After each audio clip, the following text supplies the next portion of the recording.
Dans un monde en perpétuel mouvement, la Chine connaît elle aussi des reculs importants. Que ce soit au niveau économique ou sociétal, tous les marqueurs indiquent que l'Empire du Milieu est en pleine tempête. Ses partenaires sentent le vent tourner et comptent bien réopérer certains changements stratégiques. Cette situation inédite depuis des décennies va-t-elle corrompre les plans du régime chinois qui ambitionne de se hisser au rang de première superpuissance et réaliser ainsi son rêve d'hégémonie mondiale pour 2049 ? Bienvenue sur Nouvel Horizon. Une croissance à 2 chiffres, une ascension fulgurante. La Chine peut se targuer d'occuper le devant de la scène depuis plusieurs décennies. Cet empire longtemps envié, admiré, fasciné par ses partenaires est en train de boire le bouillon. En effet, le modèle chinois semble rencontrer des difficultés majeures sur plusieurs plans stratégiques. Ces facteurs, à la fois structurels et conjoncturels, remettent complètement en question la stabilité du pays. Et je dirais même mieux, soulèvent des incertitudes quant à sa capacité à relever les défis actuels. Les derniers chiffres de croissance de 2022 sont sans appel, 2,7%. C'est le pire résultat jamais enregistré depuis 1979. D'ailleurs, l'analyste Jing Liu de la banque HSBC ne fait guère de prédictions réjouissantes. Elle explique que suite au Covid, le pays ouvre progressivement ses portes, mais cette période s'annonce difficile, car un risque de nouvelles flambées épidémiques est toujours possible. Ce qui, disons-le clairement, pourrait entraîner un ralentissement de sa croissance à court terme. Maintenant, intéressons-nous aux travaux de l'économiste Zhang Ming de l'Académie chinoise des sciences sociales de Pékin, qui identifie clairement 3 moteurs clés de l'économie chinoise qui ont connu des difficultés. En premier lieu, les exportations. Nul besoin d'être devin pour comprendre qu'avec la quasi-totalité de ses ports à l'arrêt, la Chine a connu sa plus forte baisse depuis le début de la pandémie, avec un recul de près de 10%. L'autre pilier, qui vacille, est celui de l'immobilier, qui a un impact direct sur la croissance économique. Il faut dire que c'est un secteur énorme qui draine plus d'un quart de l'économie chinoise.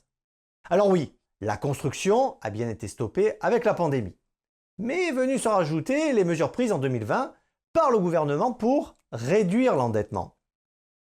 Les conséquences ont été désastreuses. Et un nom revient sur toutes les lèvres. Ce nom, mesdames et messieurs, c'est celui d'Evergrande.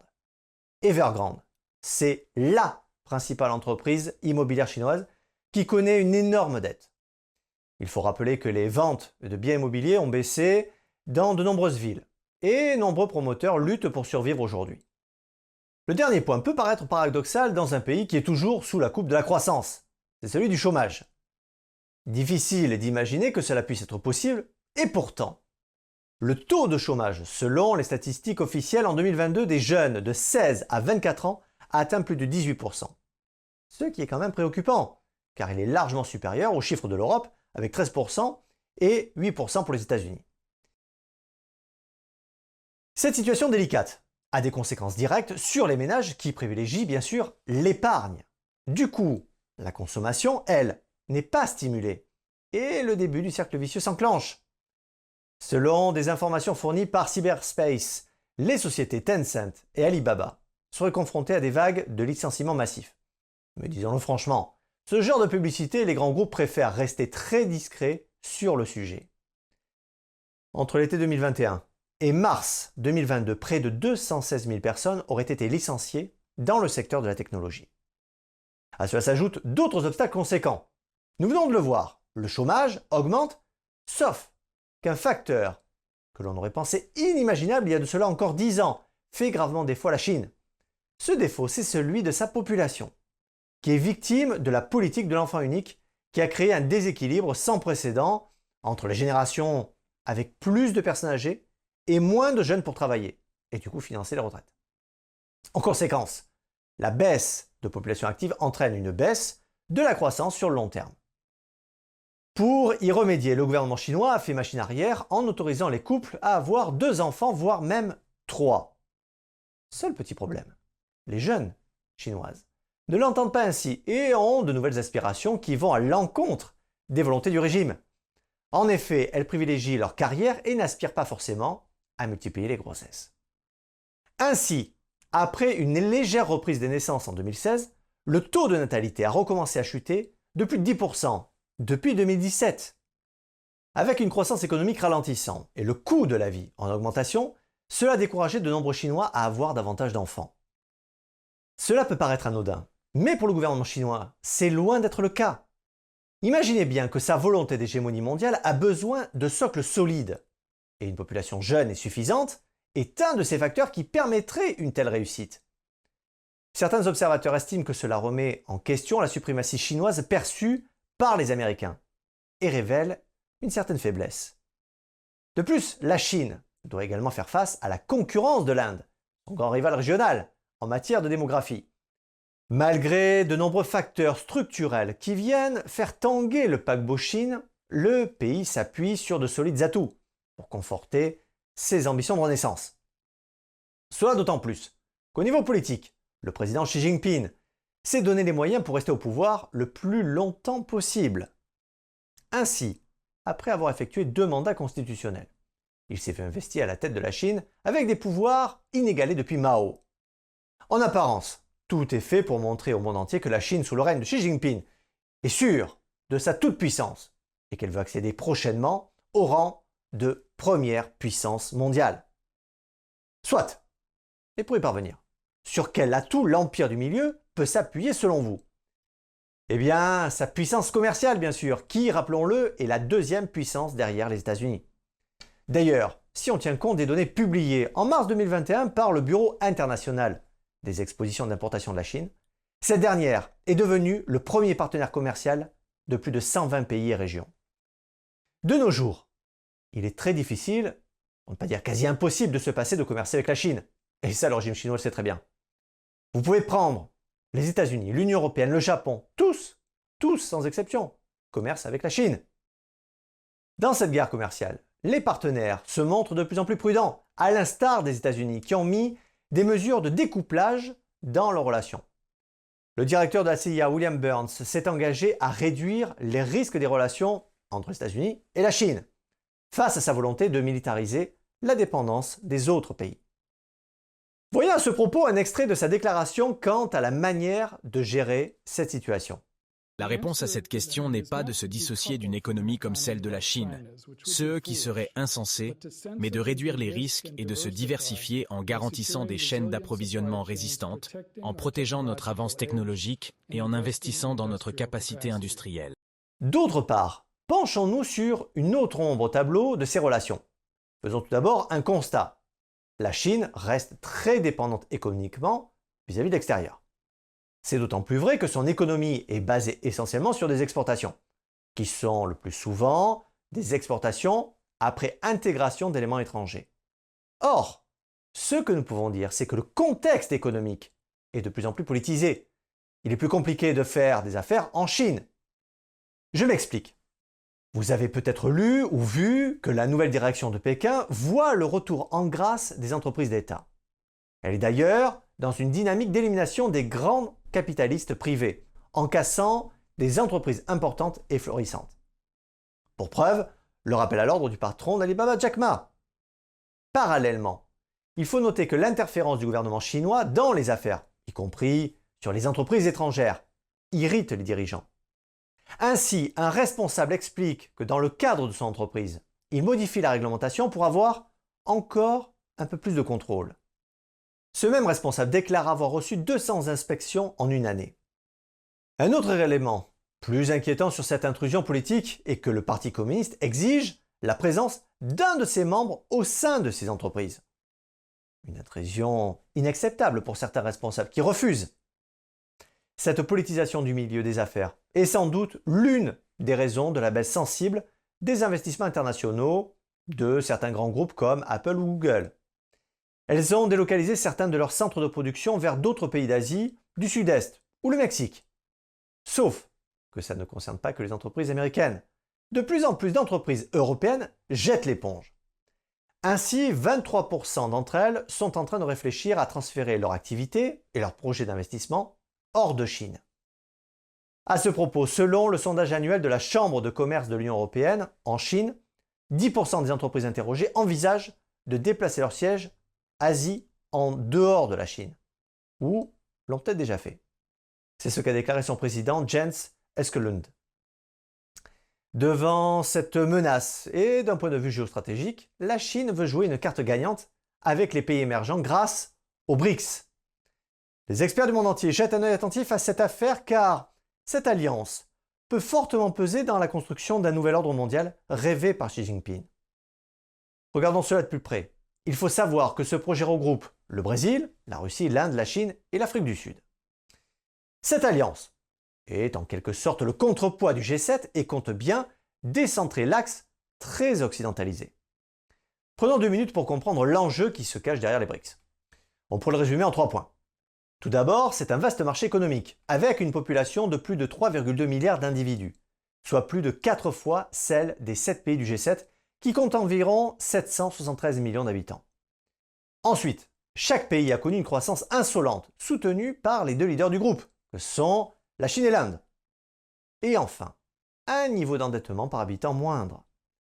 Ce n'est pas par hasard si le dirigeant chinois Xi Jinping a déclaré le 10 juillet, lors de sa rencontre avec Valentina Matviyenko, la présidente de la Chambre haute du Kremlin, que Pékin et Moscou devraient prendre la bonne direction dans la réforme de la gouvernance mondiale et sauvegarder les intérêts communs des pays émergents et des pays en développement.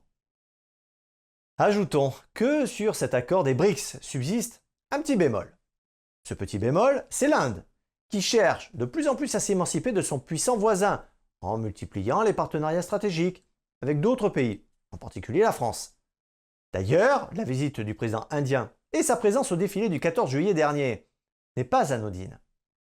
L'Inde et la Russie veulent créer un monde multipolaire et casser la domination bicéphale sino-américaine. Face à cette situation difficile, la République populaire de Chine est confrontée à des défis importants qui nécessitent des solutions rapides pour se rétablir. Et c'est là que le yuan numérique rentre en jeu. Poussé par l'émergence du Bitcoin et des crypto-monnaies, les banques centrales chinoises cherchent à développer leur propre monnaie numérique. Déjà utilisée à grande échelle dans tout le pays. En seulement 5 mois après son lancement, il y a eu 140 millions de portefeuilles ouverts et environ 62 milliards de yuan échangés, soit près de 10 milliards de dollars. L'objectif est de rendre tout l'argent liquide complètement numérique pour offrir aux utilisateurs des transactions instantanées. De plus, cela permettrait de tracer toutes les transactions, donnant ainsi au gouvernement un moyen supplémentaire de contrôler les échanges financiers, histoire de ne pas perdre le nord. Une fois bien établi en Chine, l'objectif du gouvernement chinois serait d'exporter le yuan numérique et de le promouvoir largement dans le monde entier. Même si les détails techniques restent à définir, l'intention de la Chine est claire. Faire connaître sa monnaie numérique, le e-yuan, et rivaliser avec le dollar. Le dollar américain, lui, est confronté à un défi croissant dans les transactions internationales. Suite au gel de plusieurs milliards de dollars d'actifs russes en raison de l'invasion en Ukraine, plusieurs pays ont opté pour l'utilisation du yuan chinois. Aujourd'hui, la Chine aspire à étendre son influence et à imposer sa vision du nouvel ordre mondial, ce qui nécessite le soutien de pays périphériques en Afrique, en Amérique du Sud, en Europe de l'Est ou en Asie centrale. Une adhésion difficile au regard du piège de la dette chinoise qui a conduit un pays comme le Sri Lanka au bord du chaos. En conséquence, de nombreux pays se trouvent pris au piège de la dette chinoise, craignant d'être confrontés à des difficultés économiques et à une dépendance accrue envers la Chine. Pour maintenir sa position de numéro 1 mondial, la Chine doit relever des défis et s'adapter aux nouvelles réalités économiques et géopolitiques. Cela nécessitera la mise en œuvre de réformes internes, la diversification de son économie et la promotion de l'innovation afin de rester compétitive sur la scène mondiale. Merci d'avoir suivi Nouvel Horizon, prenez soin les uns des autres et restez libres.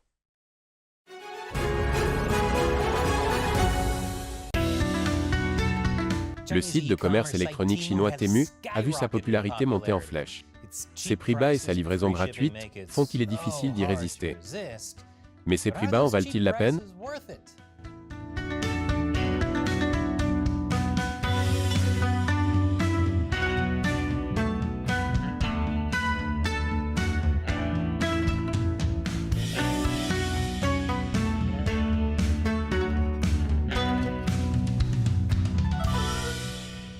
Bienvenue dans Chine non censurée. Je suis Chris Chappell. Vous en avez probablement déjà entendu parler. Temu, la société chinoise de commerce électronique qui a pris la place de Walmart en tant que site d'achat le plus méprisé et pourtant le plus utilisé d'Amérique. Elle est désormais l'application la plus téléchargée de tous les États-Unis, tant sur l'App Store d'iOS et Google Play. Temu est également l'une des applications les plus téléchargées au Canada, au Royaume-Uni, en Australie et en Nouvelle-Zélande, sans oublier de nombreux pays européens. Elle s'est d'abord fait remarquer aux États-Unis en dépensant 14 millions de dollars pour faire de la publicité lors de l'événement sportif le plus regardé dans le pays, le Super Bowl. Ensuite, elle a inondé les médias sociaux d'un mélange de campagnes publicitaires traditionnelles et d'une armée d'utilisateurs réguliers des médias sociaux et d'influenceurs. Maintenant, en tant que YouTuber dans cet espace, j'ai littéralement reçu un courriel de leur équipe, 2 fois par semaine au cours du mois dernier, me proposant de me payer pour faire une vidéo sur YouTube. Lorsque j'ai vu des commentaires de personnes posant des questions sur Temu, je me suis dit, oh, ça me dit quelque chose. Pourquoi est-ce que je sais que? C'est parce que je reçois des emails de leur part, dans mon email professionnel tous les jours, pour une collaboration. Cette vidéo est en fait sponsorisée par Temu, donc si vous voulez acheter ces produits, ils distribuent des coupons si vous utilisez le code promo qu'ils m'ont donné.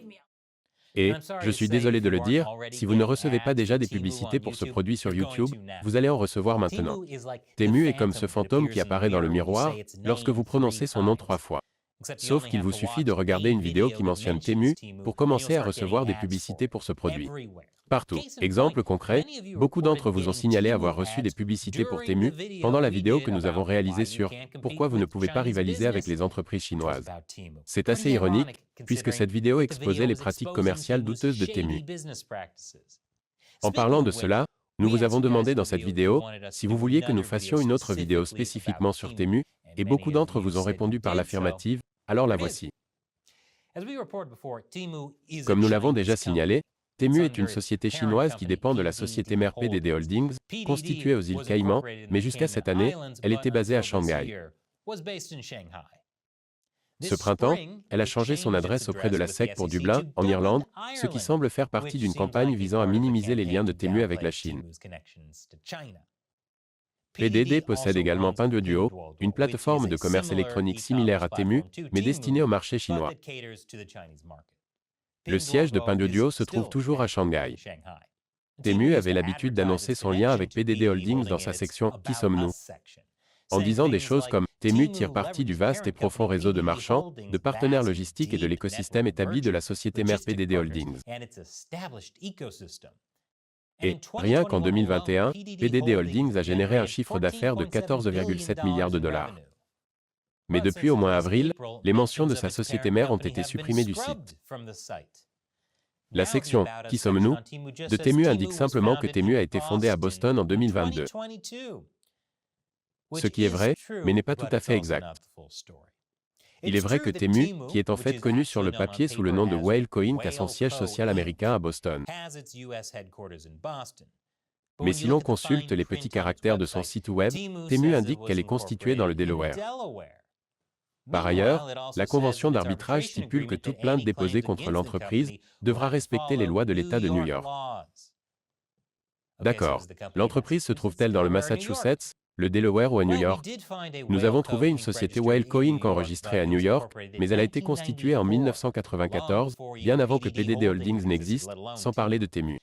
Nous avons également trouvé une société Whalecoin enregistrée dans le Delaware en juillet 2022.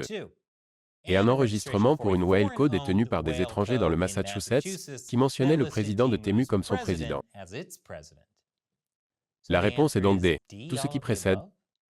Il est clair que Temu essaie de se présenter comme une entreprise américaine, probablement parce que toute association avec la Chine n'est pas vraiment positive de nos jours. Une majorité d'Américains ne voient pas la Chine d'un bon œil. Des sondages révèlent d'ailleurs des sentiments similaires à l'égard de la Chine dans de nombreux autres pays. Mais si nous disons qu'il s'agit d'une entreprise chinoise, c'est en raison de son mode de fonctionnement. Je vous expliquerai pourquoi après la pause. Bienvenue à tous. Temu essaie de se présenter comme une entreprise américaine, mais dans la pratique, elle fonctionne comme une entreprise chinoise. Ses entrepôts sont situés à Guangzhou, en Chine, et de l'avis général, la plupart de ses vendeurs se trouvent également en Chine. Même les médias d'État chinois présentent Temu comme une filiale d'une entreprise chinoise. Temu est censé utiliser ce que l'on appelle un modèle consommateur-fabricant, dans lequel les usines vendent directement aux consommateurs, et Temu ne fait que jouer le rôle d'intermédiaire. C'est un argument commode pour éviter d'être responsable de ce que font ces vendeurs, comme le vol de propriété intellectuelle et l'inscription de produits de mauvaise qualité, dont je parlerai plus en détail dans une minute. Temu affirme que vos interactions avec les vendeurs sont uniquement entre vous et les vendeurs et que Temu peut, mais n'a pas à, s'impliquer en cas de problème. Mais même si Temu veut vous faire croire que vous obtenez des produits directement du fabricant, la réalité est un peu différente. Wired UK s'est entretenu avec plusieurs vendeurs qui ont déclaré qu'ils paieraient pour envoyer leurs marchandises aux entrepôts de Temu, ou Temu pourrait les rejeter pour quelque raison que ce soit. Temu semble également contrôler ses prix. Un vendeur a déclaré à Wired que Temu demandait aux vendeurs de baisser leurs prix et que s'ils acceptaient, leur prix était réduit, mais les vendeurs n'avaient pas leur mot à dire sur le montant. Il arrivait donc que les vendeurs vendent à perte. Une autre vendeuse a déclaré à Wired qu'elle avait cessé de travailler avec Temu pour cette raison. Selon elle, si vous n'acceptez pas leur baisse de prix, ils retireront tout simplement votre produit du site, si bien qu'elle a dû travailler pour eux gratuitement. Cela ne devrait pas être une surprise étant donné les antécédents douteux de Pinduoduo en matière de travail. N'oublions pas que Pinduoduo et Temu partagent la même société mère, donc un ADN similaire. Pinduoduo a fait l'objet d'une enquête en 2021, après le décès d'un employé de 22 ans, qui était rentré du travail à pied à 1h30 du matin. Moins de 2 semaines plus tard, un autre employé s'est suicidé, après avoir demandé un congé. La controverse a pris de l'ampleur lorsque, quelques jours plus tard, un employé de Pinduoduo se faisant appeler Wang Taishu a déclaré qu'il avait été licencié par l'entreprise après avoir publié une photo d'un collègue transporté dans une ambulance après s'être effondré. Monsieur Wang a également affirmé que certains travailleurs étaient contraints de travailler jusqu'à 380 heures par mois, ce que l'entreprise a démenti. À titre de comparaison, si vous travaillez de 9 à 5 heures par jour, vous travaillez 160 heures par mois. Ce manque d'intérêt pour les êtres humains dans la chaîne d'approvisionnement n'est qu'une des raisons pour lesquelles Temu est en mesure d'offrir des produits à des prix aussi dérisoires. C'est sans doute l'une des premières choses que vous avez remarquées à propos de l'entreprise si vous avez déjà regardé ses produits.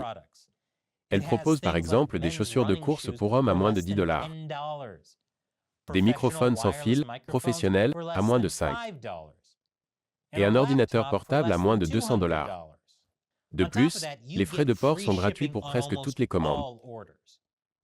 Sa politique de retour stipule que les frais de retour sont gratuits pour votre premier retour de toute commande dans les 90 jours suivant la date d'achat. Avec des prix aussi bas, une livraison gratuite et la plupart des retours gratuits, qu'est-ce qui pourrait aller de travers? Apparemment, beaucoup de choses. Je vous en dirai plus après cette courte pause publicitaire. Bienvenue à tous. Temu a démarré aux États-Unis en septembre dernier et a déjà acquis la réputation d'être le magasin à $1 du shopping en ligne. Oui, c'est très bon marché, mais cela ne veut pas dire que c'est une bonne affaire. Les plaintes se sont accumulées sur le site du Better Business Bureau, qui lui attribue une note de C sur une échelle de A à F. Sur le site Trustpilot, la note est de 3,3 étoiles sur 5. Et sur site Jabber, elle a 3,4 étoiles. Mélanie McGovern, directrice des relations publiques et des médias sociaux du Better Business Bureau, a déclaré à Time Magazine: « Il est inhabituel pour une entreprise aussi récente de recevoir autant de plaintes en si peu de temps. » C'était en décembre, quelques mois seulement après la création de l'entreprise. À l'époque, elle avait déjà reçu 30 plaintes. Aujourd'hui, elle existe depuis 8 mois et le BBB recense plus de 500 plaintes. La plupart des plaintes concernent la lenteur ou la non-présentation des colis, un service client mauvais ou totalement insensible, des délais de remboursement monstrueux, des articles incorrects, des produits de mauvaise qualité et des dysfonctionnements du site web ou de l'application. Pour vous donner une idée, un client a écrit « Faux marketing et service client irrespectueux. On dit que le retour est gratuit dans les 90 jours, puis quand je retourne le 90e jour, le site web indique que la fenêtre de retour de 89 jours est fermée et ne me permet pas de créer une étiquette de retour. J'ai appelé le service clientèle, qui m'a demandé pourquoi j'avais attendu le 90e jour pour renvoyer le produit, super impoli. Temu a répondu à toutes les plaintes déposées auprès du Better Business Bureau, mais au moment de l'enregistrement, seules 89 des 518 plaintes avaient été résolues. Comme vous le savez certainement si vous avez acheté des produits sur Amazon ou tout autre site qui vend beaucoup de produits chinois, tout n'est pas mauvais. Certaines personnes ont eu de très bonnes expériences avec Temu et le recommandent. en particulier les personnes qui reçoivent des produits gratuits pour les recommander. Vous voyez, en plus de ces prix cassés, Temu vous bombarde constamment de toutes sortes d'offres.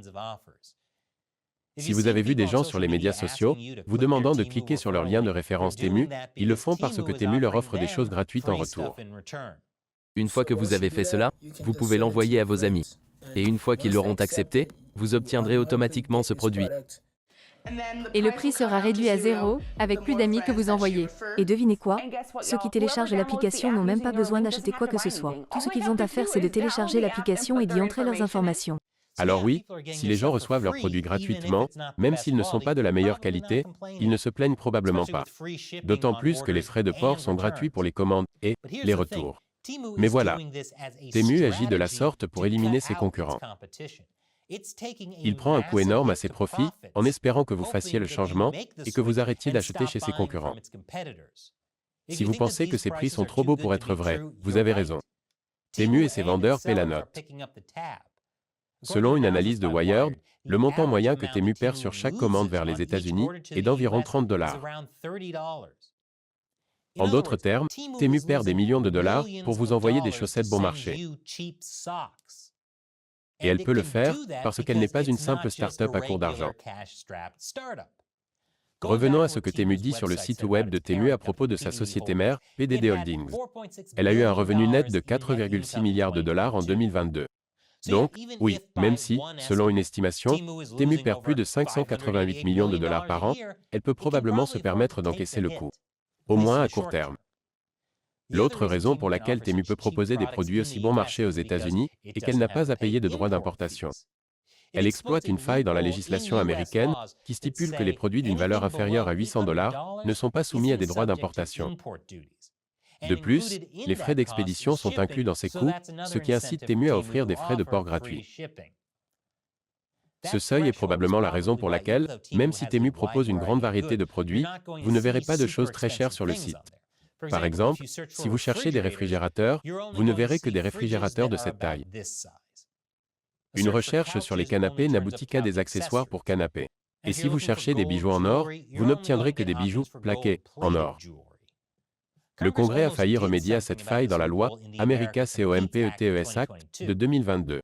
Mais, malheureusement, lorsque cette loi a été intégrée à la loi CHIPS et à la loi sur la science, cette faille a été laissée en place. Le fait de rester en dessous du seuil de 800 dollars permet également à Temu d'éviter les inspections. Donc, si vous pensez qu'il y a une certaine mesure de sécurité qu'il doit d'abord traverser pour passer la douane américaine, détrompez-vous.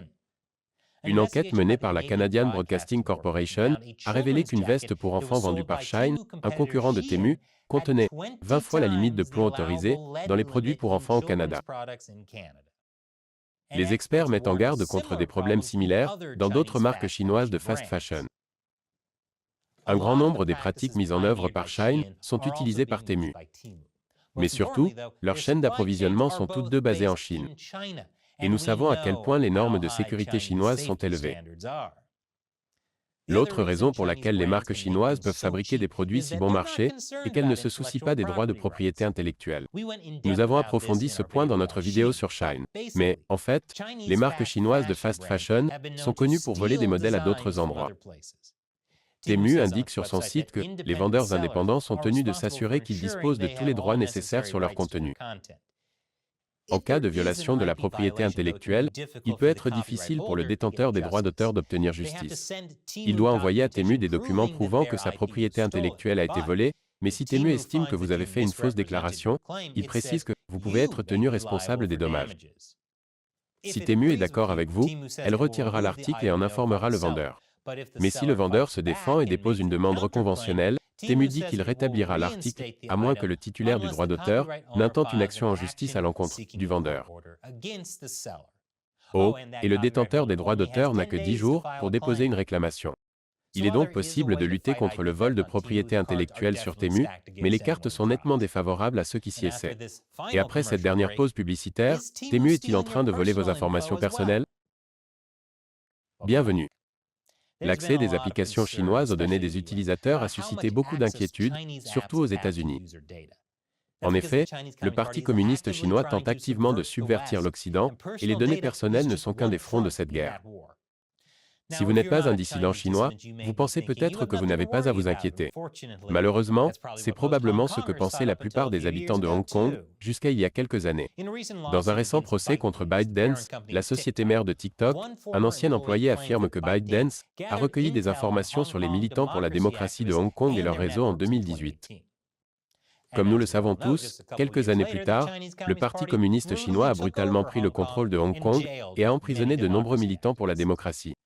La Chine a adopté plusieurs lois qui obligent les entreprises chinoises à fournir toutes les données souhaitées par l'État.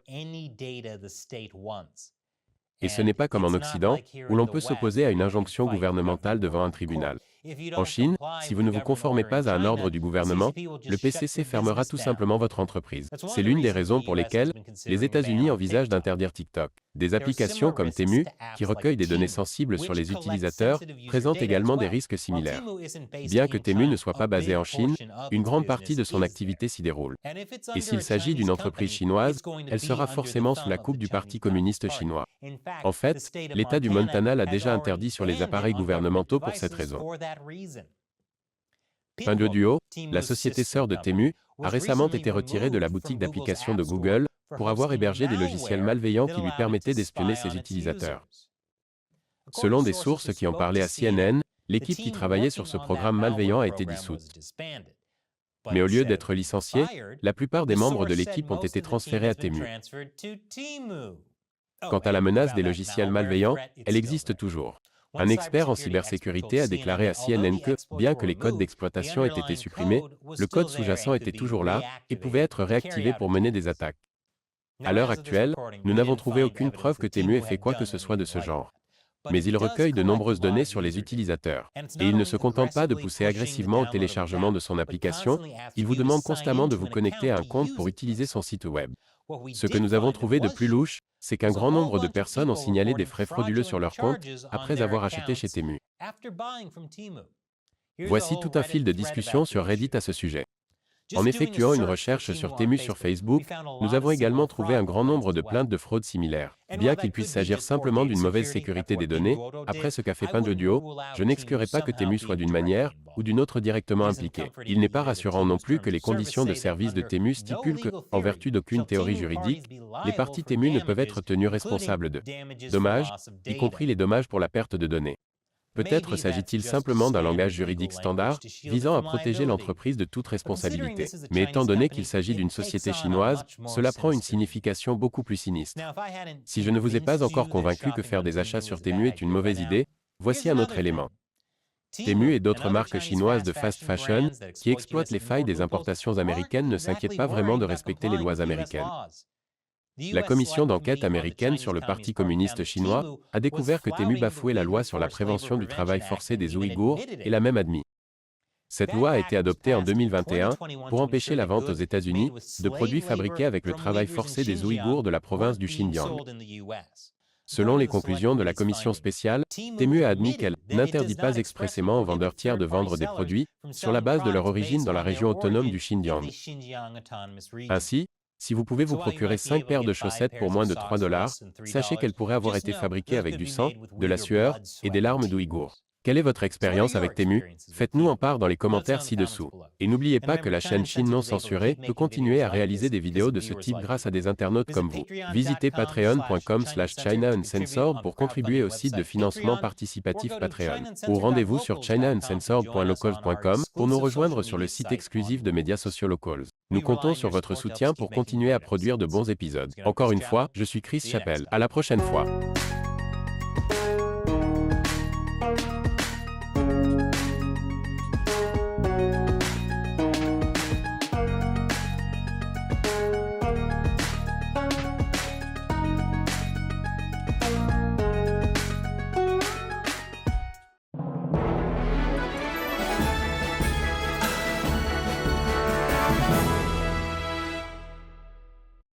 Bienvenue, ceci est un épisode spécial de NTD. NTD a l'honneur et le privilège unique de publier 2 articles de Monsieur Li Hongshue. Pourquoi l'humanité existe-t-elle et pourquoi faut-il apporter le salut aux êtres? Li Hongshue est le fondateur du Falun Dafa, une pratique spirituelle qui compte des millions de pratiquants et de sympathisants dans le monde. Cette pratique est focalisée sur la vérité, la compassion et la tolérance. En plus d'offrir à nos téléspectateurs des informations non censurées et impartiales, nous promouvons également ce que nous croyons être des valeurs universelles qui élèveront notre public. Nous sommes heureux de vous présenter son dernier article. Pourquoi faut-il apporter le salut aux êtres? Pourquoi le Créateur veut-il apporter le salut aux êtres? À cause de son amour pour eux, parce que c'est lui qui leur a donné la vie.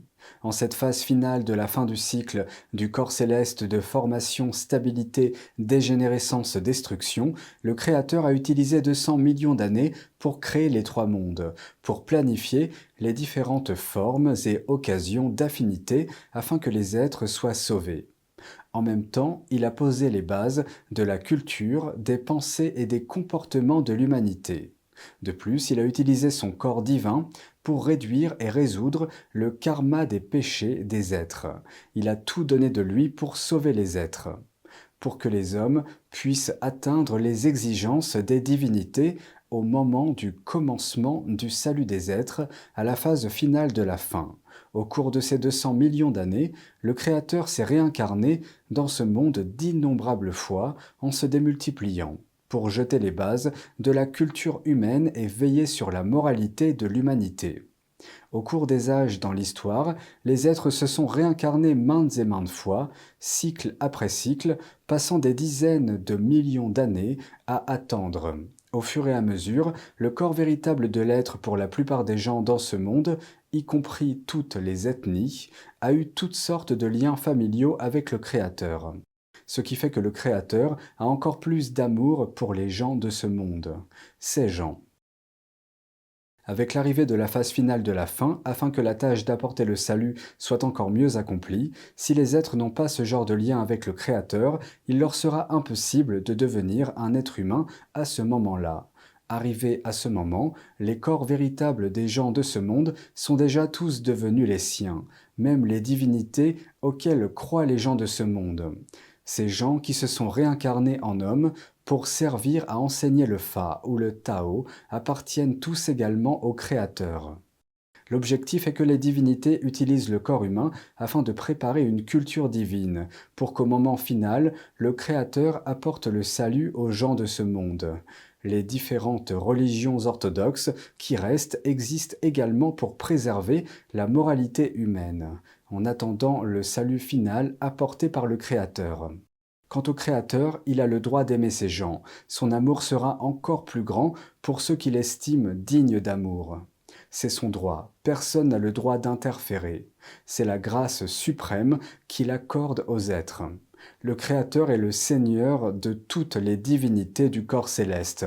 Il est le Créateur du Seigneur des Seigneurs, du Roi des Rois. Il est le souverain de tous les êtres, y compris de tous les êtres humains, de toutes les divinités et de toutes les choses des 3 mondes qu'il a créés. Son amour est la grâce sacrée la plus élevée pour tous les êtres. Pour un être humain de ce monde, avoir son amour est le plus grand honneur pour un être humain. Votre maître Li Hongshue, le 17 avril 2023. Merci d'avoir regardé. Si vous souhaitez lire les articles « Pourquoi l'humanité existe-t-elle et pourquoi faut-il apporter le salut aux êtres ?», vous pouvez les trouver sur ntdtv.fr.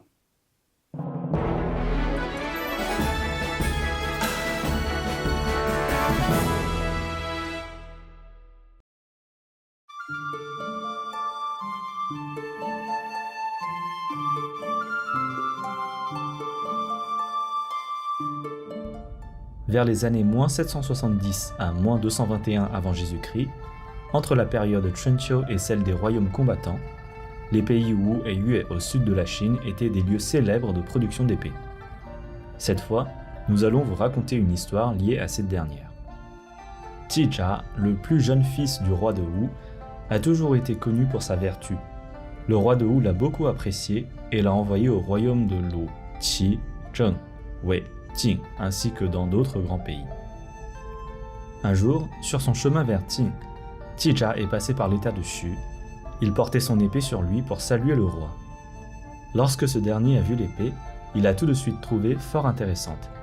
Mais il n'a pas osé la demander pour lui-même, sachant qu'elle représentait un trésor rare de l'état de Wu.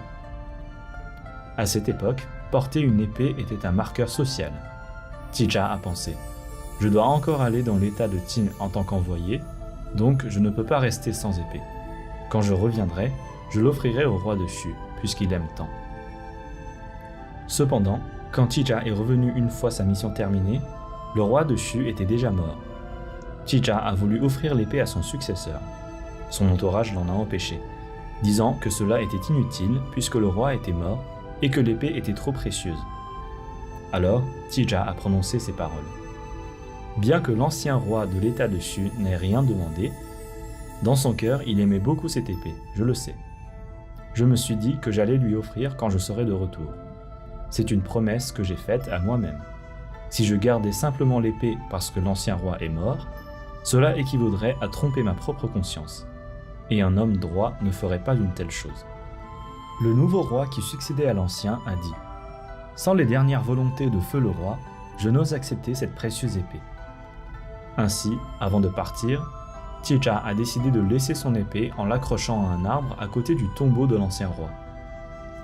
À travers cet acte, il a été loué par le peuple de l'état de Shu. Cette histoire est inscrite dans Mémoires du grand historien, chapitre de la famille Wu Taipo, -109 à -91, et d'autres textes antiques. Bien que les détails varient légèrement en fonction des différentes versions, l'amitié entre les deux personnages et la fidélité de Tija demeurent inchangées. Cette histoire montre que les anciens Chinois s'efforçaient de respecter leurs promesses, même si elles n'étaient faites qu'en leur fort intérieur, sans être exprimées par des mots.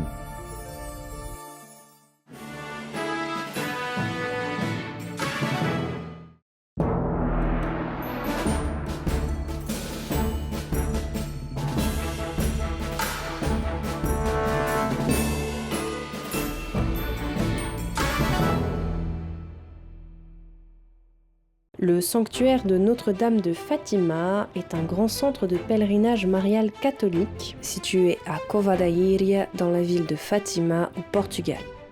Ce lieu bien connu des fidèles, l'un des principaux sanctuaires mariaux du monde, accueille chaque année environ 5 millions de visiteurs venus du Portugal et du monde entier.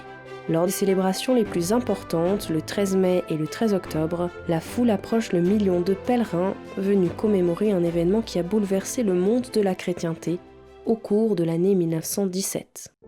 Dans le lieu-dit Cova da Iria, 3 petits bergers ont été témoins, il y a plus de 100 ans, d'une apparition de la Vierge Marie alors qu'ils étaient en train de garder leur troupeau de brebis. Lucia, âgée de 10 ans, et ses cousins Francisco et Jacinta, âgés respectivement de 9 et 7 ans, étaient agenouillés pour réciter leur chapelet sous les 12 coups de midi lorsque leur prière fut interrompue par 2 brillants éclairs venus déchirer un ciel pourtant sans nuages. À quelques mètres d'eux, sur les branches d'un chêne vert, une belle dame plus étincelante que le soleil leur aurait demandé de revenir ici le 13 de chaque mois, durant 6 mois consécutifs, leur recommandant de réciter souvent le chapelet, de faire pénitence et de prier pour les pécheurs du monde entier. Les enfants se plieront aux exigences et retourneront chaque 13 du mois pour vivre de nouvelles apparitions, peu à peu accompagnés de fidèles ayant entendu parler des miracles. Le 13 juillet, la foule des curieux se chiffre à 5000 et en août à près de 20 000. À quelques forêts d'oliviers du lieu de culte se trouve le village dans lequel ont vécu les 3 enfants. Un monument y a été érigé pour commémorer la 4e apparition de la Vierge ayant eu lieu le 19 août 1917. Le 13 octobre 1917, en dépit de la pluie, environ 70 000 personnes accourent devant le chêne des apparitions désormais célèbre. C'est ce jour-là qu'aura lieu le dit miracle du soleil, un phénomène céleste observé par la foule et aperçu distinctement à plusieurs kilomètres à la ronde. Les participants décriront par la suite des phases successives durant lesquelles ils auraient observé le soleil sous forme d'un disque argenté mat avec une couronne brillante tournant dans le ciel et projetant les couleurs de l'arc-en-ciel tant sur les nuages que sur le paysage et la foule rassemblée. Suite à ce phénomène céleste, la plus âgée des 3 enfants, Lucia, annonce à la foule que la Vierge a promis que la guerre finirait bientôt et que les soldats rentreraient au pays. Elle demande également la construction d'une chapelle dédiée à Notre-Dame du Rosaire. Certains fidèles présents lors du miracle du soleil vont s'investir pour mener à bien la construction de la célèbre chapelle des apparitions. Les années qui suivront les apparitions mariales seront douloureuses pour les 3 jeunes enfants qui seront moqués par certains sceptiques et athées. Francisco et sa sœur Jacinta mourront seulement quelques années plus tard de maladie. Ce n'est qu'en 1930 que l'Église catholique romaine reconnaîtra officiellement les apparitions, qualifiera le dit miracle du soleil comme digne de foi et approuvera le culte de Notre-Dame de Fatima. Seul témoin vivant des apparitions, Lucia révélera au cours des décennies suivantes certaines requêtes qui auraient été soufflées par la Vierge Marie lors de leurs entretiens de 1917. L'une d'entre elles, qui ne fut révélée publiquement qu'en l'an 2000, disait ceci: Pour empêcher cette guerre, je viendrai demander la consécration de la Russie à mon cœur immaculé. Si on accepte mes demandes, la Russie se convertira et nous aurons la paix. Sinon, elle répandra ses erreurs à travers le monde, provoquant des guerres et des persécutions contre l'Église. Les bons seront martyrisés, le Saint-Père aura beaucoup à souffrir, diverses nations seront détruites. À la fin, mon cœur immaculé triomphera. Dans certains établissements scolaires, des ouvrages inappropriés qui induisent les jeunes en erreur ont été secrètement réintroduits après avoir été interdits dans les écoles. Les formations destinées aux directeurs d'école sur l'idéologie du genre se sont multipliées au cours des dernières années. De nombreux parents déclarent avoir été tenus à l'écart de ces informations. Alors comment est-ce que les écoles ont encouragé, au cours des dernières années, les jeunes à se tourner vers les solutions hormonales et chirurgicales? Les jeunes filles qui se déclarent transgenres subissent souvent la pression de leur père qui leur demande de prouver qu'elles sont réellement des hommes en procédant aux interventions nécessaires. Or, ce que les activistes ne mettent jamais en avant, c'est que beaucoup de jeunes filles qui sont concernées par la dysphorie de genre ne sont initialement aucunement convaincues de leur désir de devenir des garçons. Elles ressentent simplement un malaise à être femmes, ce qui ne signifie pas qu'elles souhaitent pour autant subir des opérations. Nous en parlons aujourd'hui dans Nouvel Angle.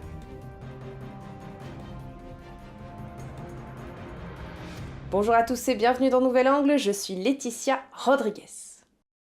La dysphorie de genre est un trouble auquel nous pouvons remédier. Elle survient généralement entre 2 et 4 ans et concerne une majorité de garçons.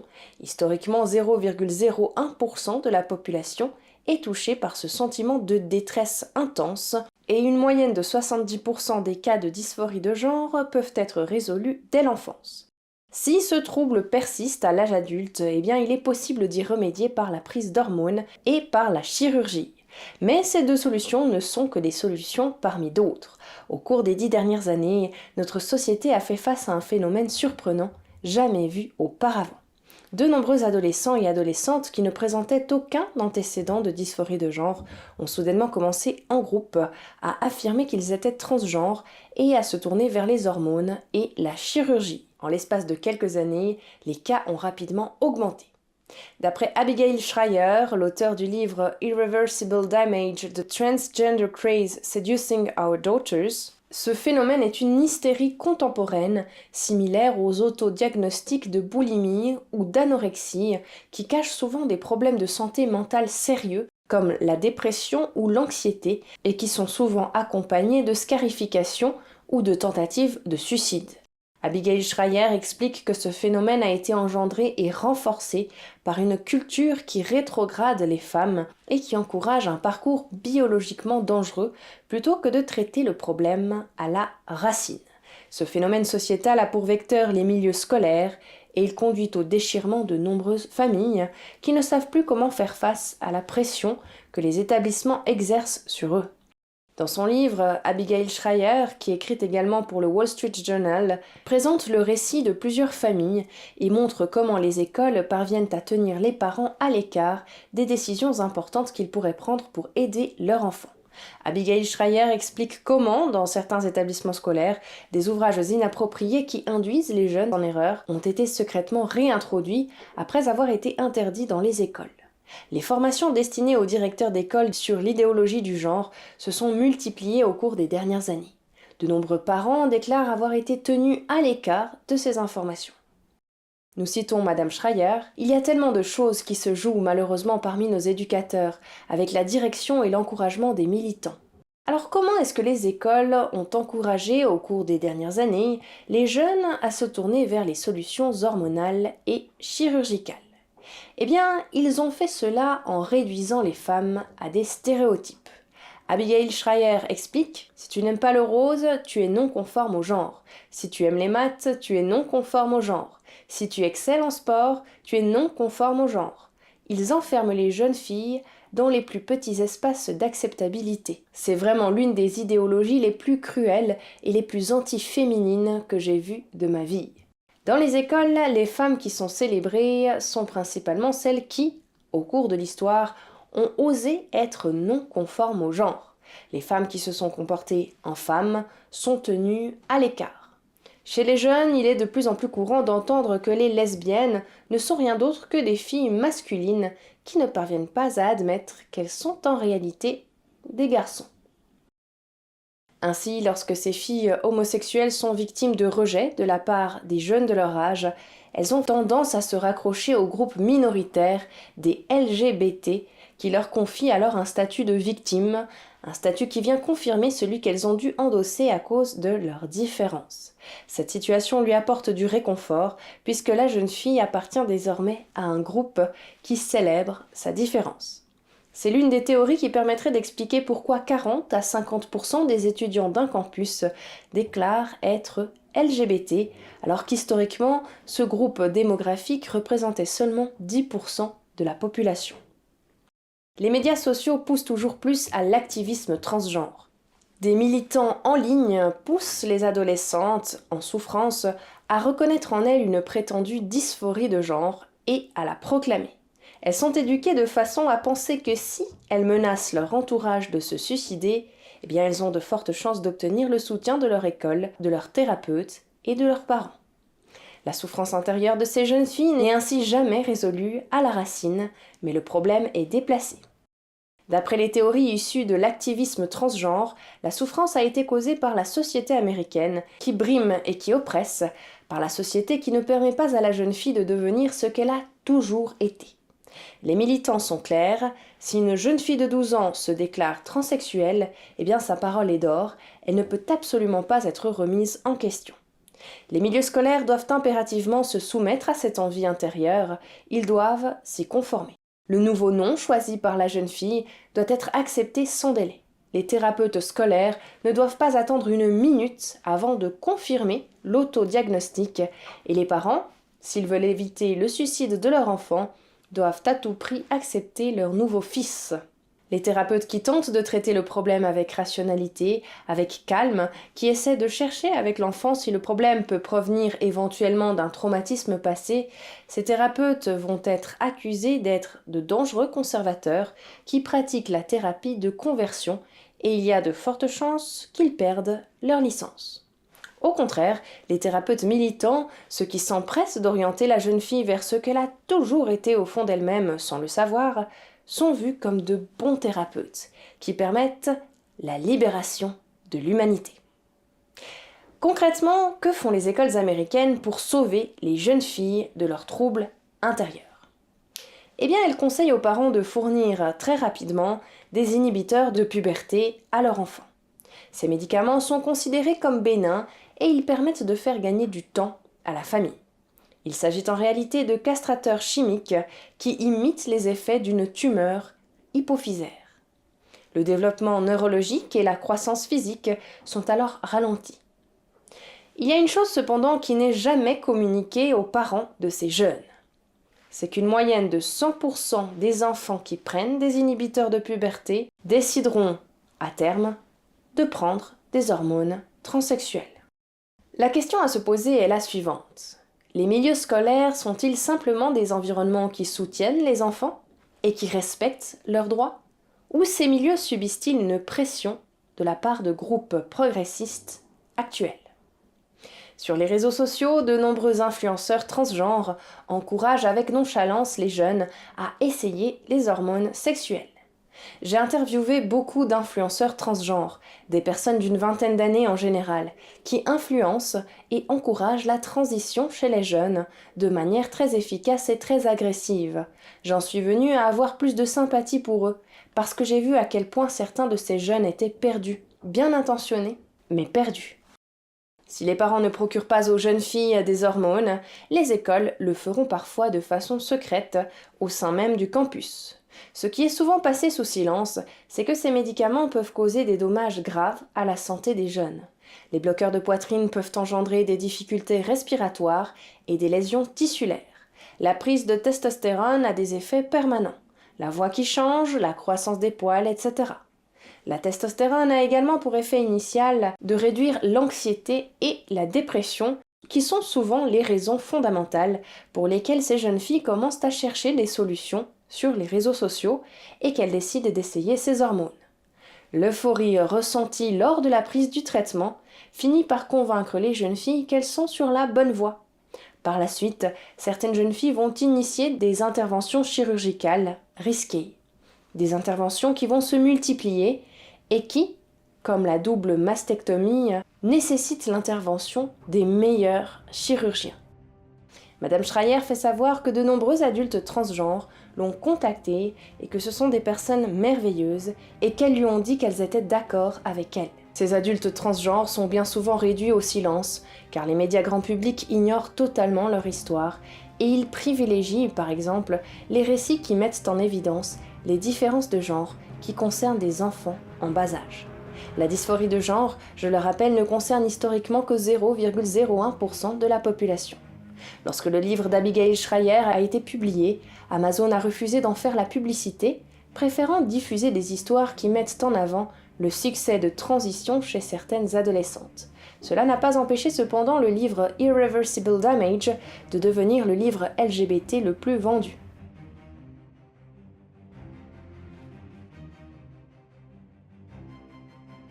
Cette thématique est loin d'avoir été traitée dans son intégralité.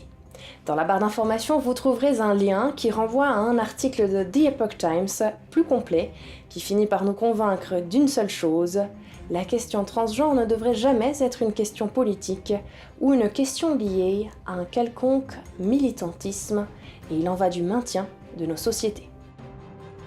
Et c'est ainsi que s'achève cet épisode. Je vous rappelle que vous pouvez nous retrouver à la télévision française les lundis et les vendredis, ainsi que sur notre site web ntdtv.fr. Je vous remercie d'avoir suivi Nouvel Angle et je vous dis à bientôt pour un prochain épisode.